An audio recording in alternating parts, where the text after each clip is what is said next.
We're tallying up and analyzing some of the major lies of disgraced attorney and accused killer, Alex Murdaugh. Welcome to Sidebar, presented by Law and Crime.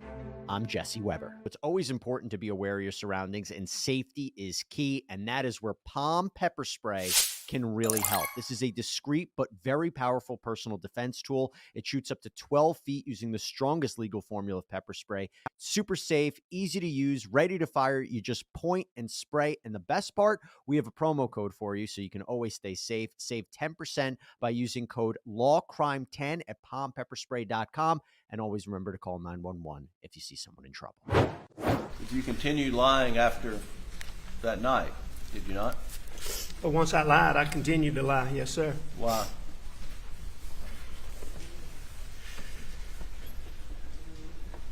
You know, oh, what a tangled web we weave. But once I told the lie, I told my family, I had to keep lying. We're still picking up the pieces of the testimony of Alex Murdaugh, the disgraced former South Carolina attorney on trial for murder. Pretty shocking to see a defendant get on the stand and admit that he lied. You don't see that every day. Usually defendants are saying they're telling the truth.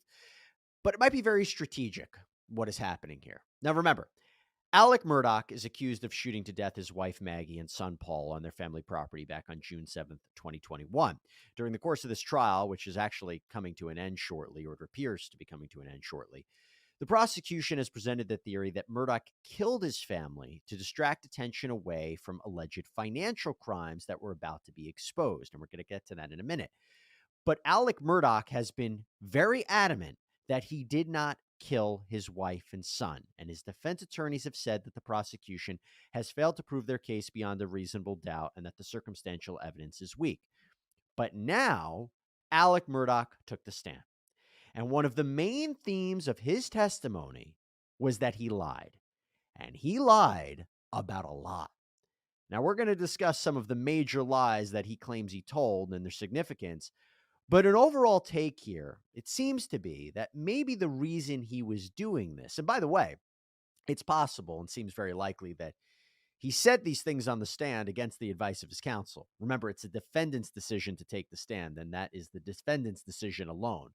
But it seems to me that one strategy here, one theory could be that, hey, jury, I'm admitting to what I lied about.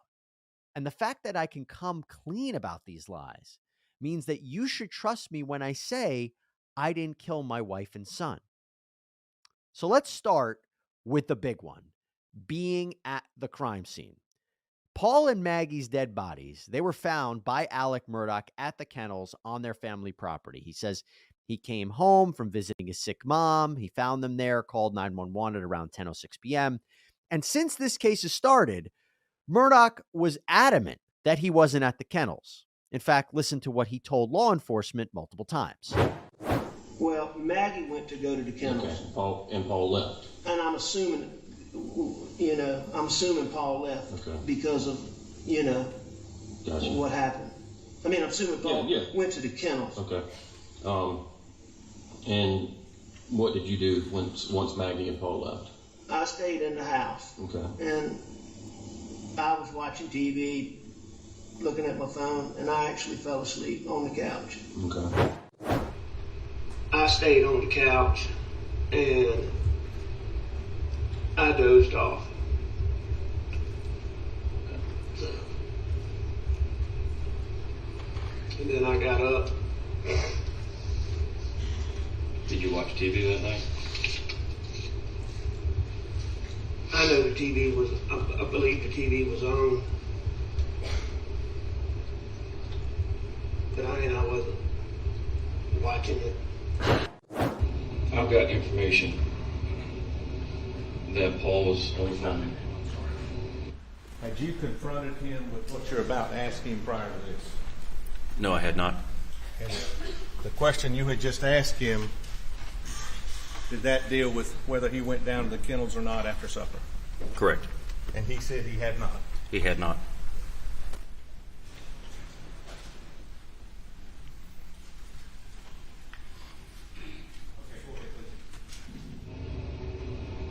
And Maggie was heard in the background. And you were heard in the background. And that was prior to 9 p.m. I heard Rogan Gibson ask me if I was up there. He said he thought it was me. Was it you? At 9 o'clock? Yes, sir. No, sir. Not if my times are right. Who do you think it could have been? I have no idea. And Rogan's been around your family for pretty much all of his life. Oh, absolutely. And he recognizes your voice, and you have a distinct voice.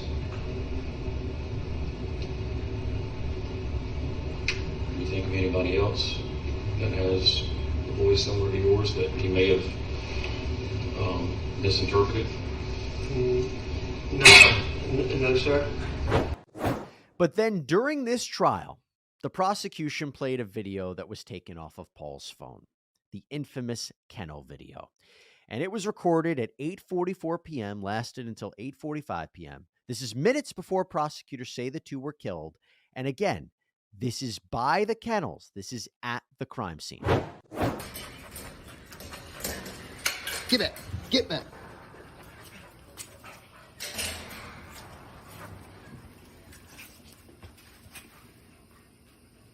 Quit, Cash. Come on. Quit. That's okay. Come here. It's not that bad. Come here, Cash. Shit. Come here. Post it. Cash. Hey, he's got a bird in his mouth. Hey, Bubba. That's a guinea. This is a chicken. Come here, Bubba. Come here, Cash. Come here, Bubba. Cash. Quit.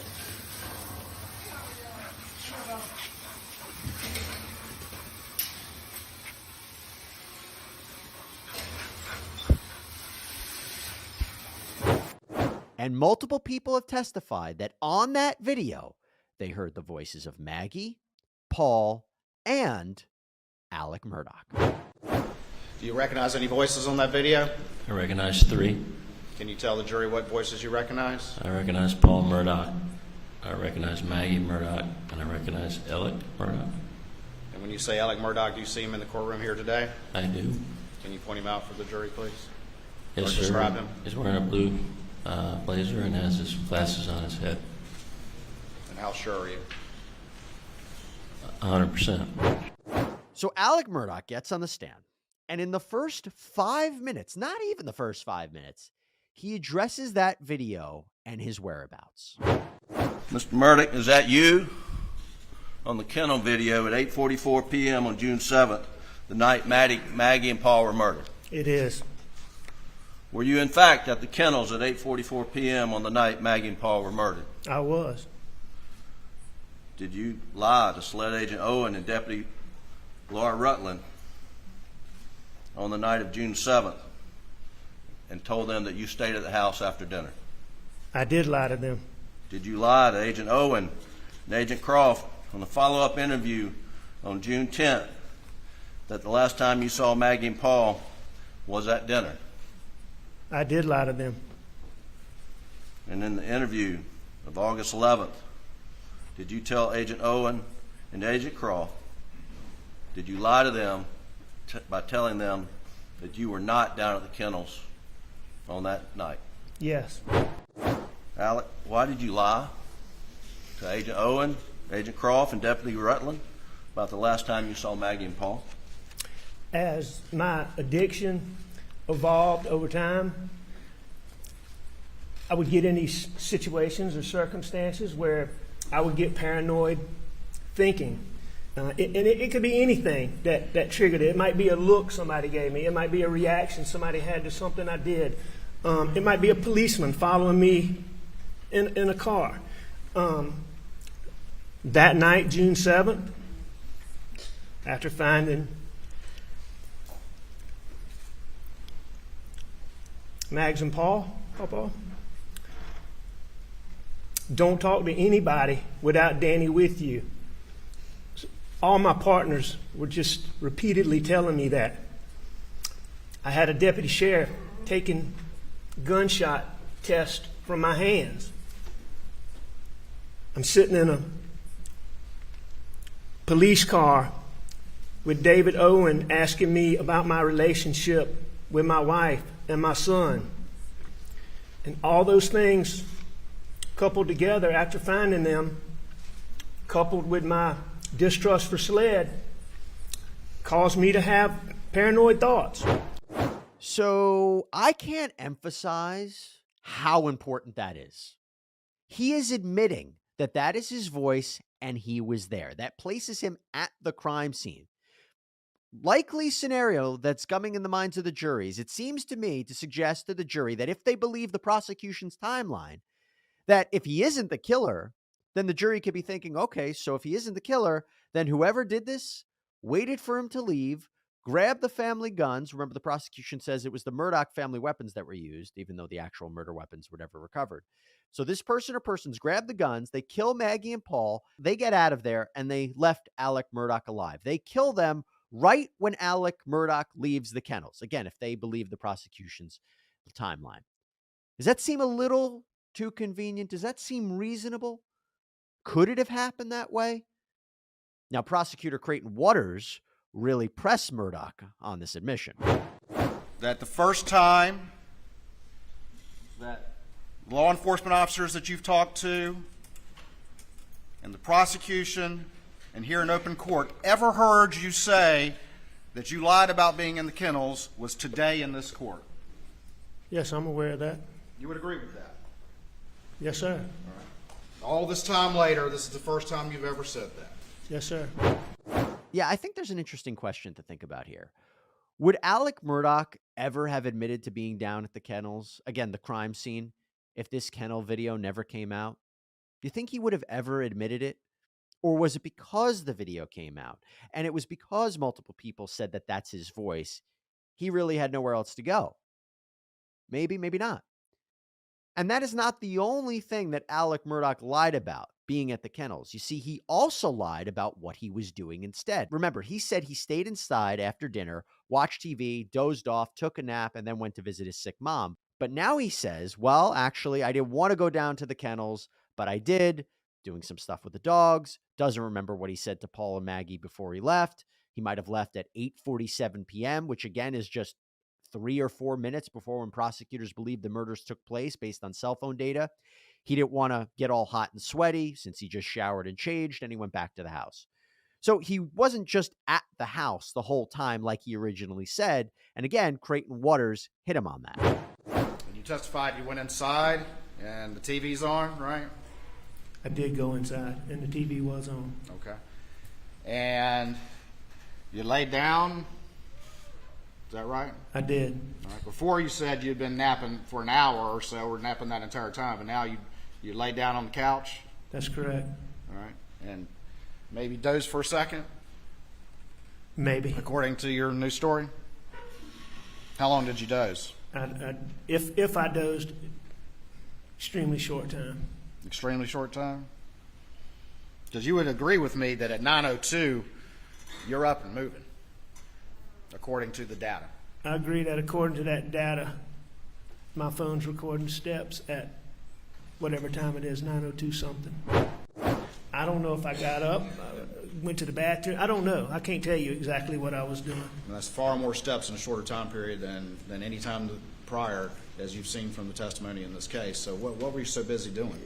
That's Going to the bathroom? no, I don't think that I Get on a went treadmill? to the bathroom. No, I didn't get on a treadmill. Jog in place? No, I didn't jog in Jumping place. jacks? No, sir, I did not do jumping jacks. What were you doing, Mr. Murdaugh, for those 4 minutes? Preparing to leave for my mom's house. What? What does that mean? I mean, you're in the front room on that couch where you say you laid down.